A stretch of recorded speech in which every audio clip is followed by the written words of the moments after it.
Hello दोस्तों, सितारे global point में आपका स्वागत है। तो आज हम आपको बताने वाले हैं क्लास टेंथ का चैप्टर थ्री का ऑब्जेक्टिव क्वेश्चन। और ये है फिजिक्स का, क्लास टेंथ का फिजिक्स का चैप्टर 3 होने वाला है। इससे पहले हम लोग पार्ट 1 चैप्टर 3 का कर चुके हैं, जिसमें हमने मानव नेत्र के बारे में, केवल मानव नेत्र के बारे में बताया हूँ। तो वहाँ पर आप देख सकते हैं मानव नेत्र के बारे में। तो चलिए हम लोग शुरुआत करते हैं और आगे बढ़ते हैं। तो चलिए प्रश्न की ओर बढ़ेंगे।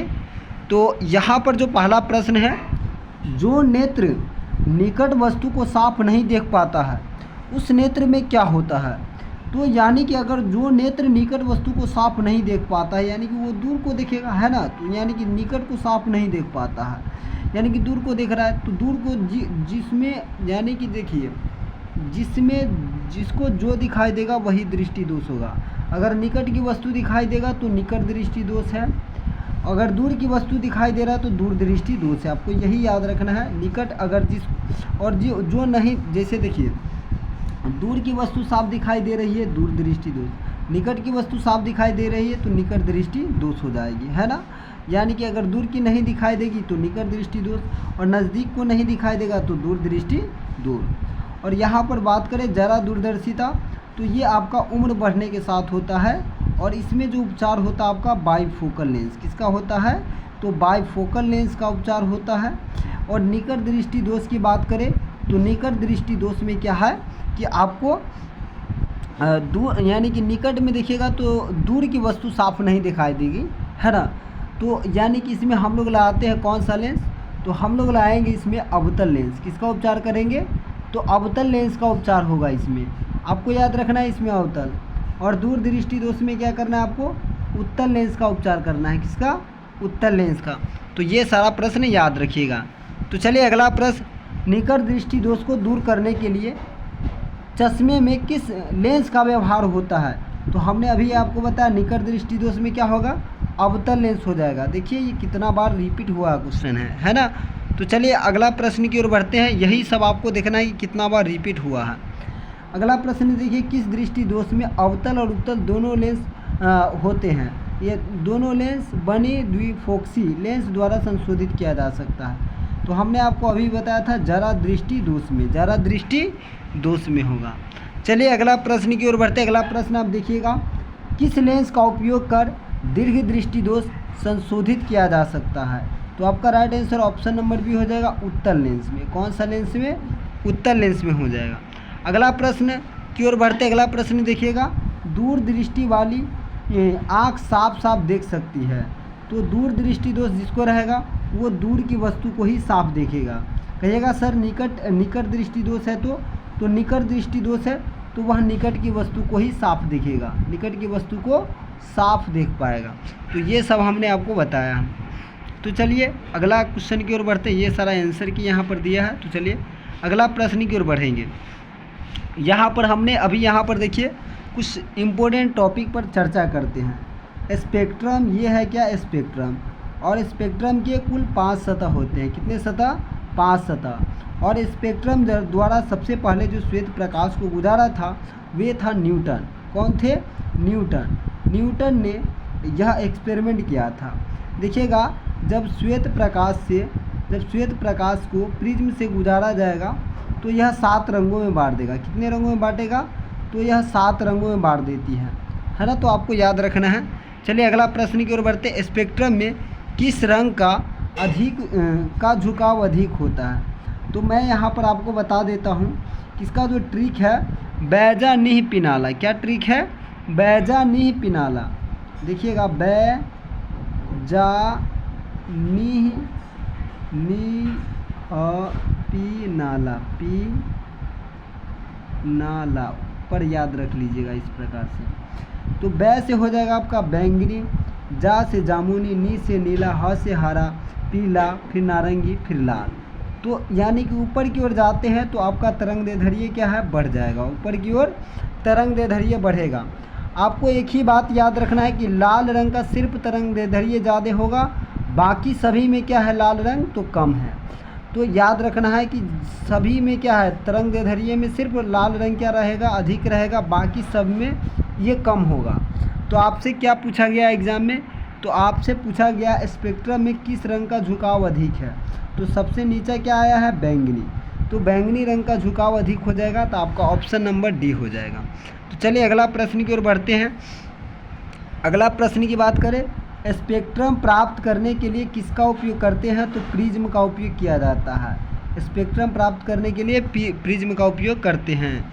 श्वेत रंग कितने रंगों का मेल से बना होता है। श्वेत रंग देखिएगा 7 रंगों के मेल से बने होते हैं। तो आपका ऑप्शन नंबर डी जो है सही हो जाएगा। किस रंग का विचलन न्यूनतम होता है, यानी किस रंग का विचलन जो है कम होता है। तो आपको याद रखना है, देखिए हमने आपको बताया जब ही कम पूछेगा तो आपका लाल लगाना है, कोई भी कम पूछेगा तो लाल ही लगाइएगा।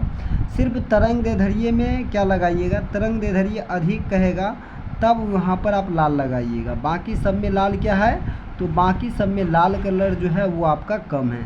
तरंग दैर्ध्य लाल कलर का क्या होता है, सबसे अधिक होता है। ये बातें आपको याद रखना है। वहीं पर बात करें आपको प्राथमिक रंग का, तो प्राथमिक रंग आपका कौन कौन हो जाएगा। तो देखिए प्राथमिक रंग का ट्रिक है नहला। क्या ट्रिक है, न ह ला, यानी कि नीला, हरा और लाल, ये ट्रिक है, आप जरूर याद रखिएगा। प्रकाश का प्राथमिक वर्ण है, यही तो क्वेश्चन है, नीला, हरा, लाल, ये सभी क्या ऑप्शन सही है। अगला प्रश्न की ओर बढ़ते हैं। श्वेत प्रकाश में वर्ण विक्षेपण होता है तो प्रिज्म द्वारा। यहाँ पर बात करें तो प्रिज्म के कितने सतह है, तो आपको याद रखना है 5 सतह। ये हो गया आपका नीला, फिर ये आपका क्या हो गया हरा, सॉरी यहाँ पर देखिए, मैं यहाँ पर फिर से एक बार बना लेता हूँ। ये देखिए आपका हो जाएगा लाल, ला, यहाँ पर हो जाएगा नीला, नीला, और ये हो जाएगा हरा। ये तीनों कलर जो है आपका ये प्राथमिक रंग है। और देखिए इसका जो ट्रिक होता है, यहाँ पर हो जाएगा आपका श्वेत प्रकाश। क्या हो जाएगा, श्वेत प्रकाश, है ना। तो आप इस प्रकार से याद रखिएगा, ये है श्वेत प्रकाश। तो देखिए यहाँ से ऐसे ला मैं से मैजेंटा हो जाएगा, मैजेंटा हो जाएगा, यानी कि लाल कलर और नीला कलर को मिला दीजिएगा तो कौन सा कलर बनेगा, मैजेंटा। ला में नीला, पीला, पीला, ला में नीला पीला को हरा, ला में नीला पीकॉक, ला में नीला पीकॉक को हरा पिला दूँ, यहाँ पर हो जाएगा पीला, पिला दूँ। ट्रिक क्या है, ला में नीला पीकॉक को हरा पिला दूँ। तो यानी हरा और नीला मिलाइएगा तो यहाँ पर पीकॉक कलर बनेगा, और लाल और हरा मिलाइएगा तो यहाँ पर पीला कलर बनेगा। तो ये भी आप ज़रूर याद रखिएगा, है ना।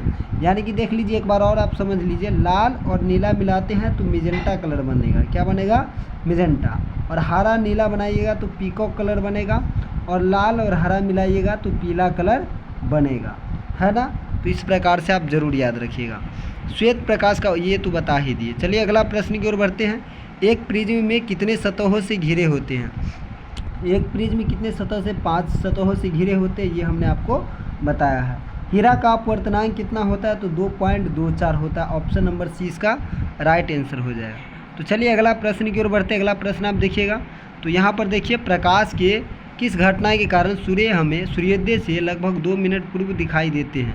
तो यहाँ पर जो आपका आंसर हो जाएगा, यहाँ पर देखिए किसके कारण, तो यहाँ पर आपका जो राइट आंसर होने वाला है वो क्या हो जाएगा, इसका राइट आंसर जो हो जाएगा आपका वायुमंडलीय अपवर्तन के कारण।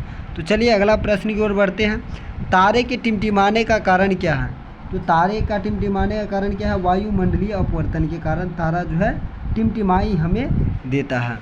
अगला क्वेश्चन की बात करें, तारों का टिमटिमाना प्रकाश के किस घटना को दर्शाता है, तो प्रकाश के अपवर्तन को दर्शाता है। अगला प्रश्न की बात करें, सरल सूक्ष्मदर्शी में किस लेंस का उपयोग होता है, तो उत्तल लेंस का उपयोग होता है। अगला प्रश्न की ओर बढ़ते हैं। अगला प्रश्न आप देखिएगा, तो दृश्य प्रकाश में किस रंग का तरंगदैर्ध्य अधिक है, तो लाल। और लाल रंग को ही क्या माना गया है, खतरे का निशान। तो खतरे का निशान किसे कहा गया, किस कलर को कहा जाता है, तो लाल रंग का। देखिएगा आप रेलवे प्लेटफॉर्म में देखिएगा लाल कलर का यूज होता है, क्योंकि इसका तरंगदैर्ध्य अधिक होता है, जो कि दूर से ही दिखाई देने लगती है। किस कोलाइड विलयन में निलंबित कणों के कणों से प्रकाशित प्रकीर्णन को कहा जाता है। तो यहाँ पर हो जाएगा टिंडल प्रभाव, जो कि यहाँ पर हिंडल प्रभाव दिया है, गलत लिख दिया है, तो टिंडल प्रभाव आपका राइट आंसर हो जाएगा। चलिए अगला, चंद्रमा पर खड़े अंतरिक्ष यात्री को आकाश कैसा प्रतीत होता है? तो आपको याद रखना है, चंद्रमा पर खड़े अंतरिक्ष यात्री को आकाश जो है वो काला प्रतीत होता है। तो आपका ऑप्शन नंबर डी जो है राइट आंसर हो जाएगा। चलिए अगला प्रश्न, प्रकाश के किस रंग का तरंगदैर्ध्य सबसे अधिक होता है? तो हमने ये बता दिया है लाल। क्या हो जाएगा? लाल। जब सूर्य प्रकाश वायुमंडल से गुजरती है तो वायु के सूक्ष्म कण किस रंग के प्रकाश को अधिक प्रकीर्णन करते हैं? तो प्रकीर्णन किस कलर का करेगा? नीला। क्या हो जाएगा? प्रकीर्णन पूछेगा तो आपको नीला हो जाएगा। लेकिन यहीं पर पूछता है झुकाव। क्या पूछता है? झुकाव। तो झुकाव आपका क्या हो जाता?